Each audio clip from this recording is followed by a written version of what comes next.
dalam kehidupan kita ni, kita kena sentiasa ingat pada Allah. Bukan waktu kita susah je. Kita kena minta. Bukan sekadar kita minta untuk diri kita, untuk murahkan rezeki, untuk dimudahkan urusan. Tapi kita kena minta dengan Allah untuk kita sentiasa mengingati dia.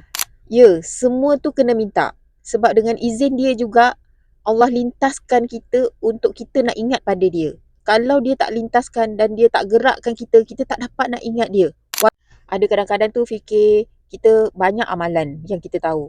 Tapi time yang sepatutnya kita buat tu, kita tak dapat nak buat. Contohnya lepas solat, ada amalan-amalan yang patutnya kita kena buat. Tapi kita tak dapat nak buat sebab Allah tak lintaskan kita, tak izinkan kita untuk nak buat amalan tu. Sedih, sedangkan kita dah tahu doa yang mudah, amalan yang mudah, kita tak dapat nak buat. Ramai tak yang jadi macam solat?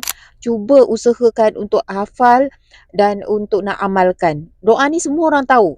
Tapi kenapa kita tak boleh nak baca? Sebab Allah belum izin.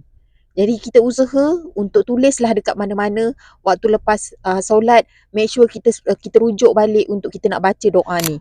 Doa ni adalah doa daripada Nabi Muhammad sallallahu alaihi wasallam yang diajar kepada Muaz bin Jabal dan diamalkan selepas setiap kali solat.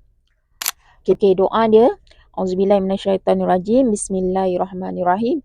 Allahumma a'inni ala zikrika, ya Allah ya Tuhanku, tolonglah aku untuk sentiasa mengingatimu, wa syukrika, bersyukur kepadamu, wa husni ibadatik, dan memperelok amalanku ataupun ibadahku. InsyaAllah pada waktu yang tepat Allah datangkan ilham, datangkan ingatan kita untuk membuat sesuatu amalan macam yang kita nak, apa yang kita niatkan. Assalamualaikum.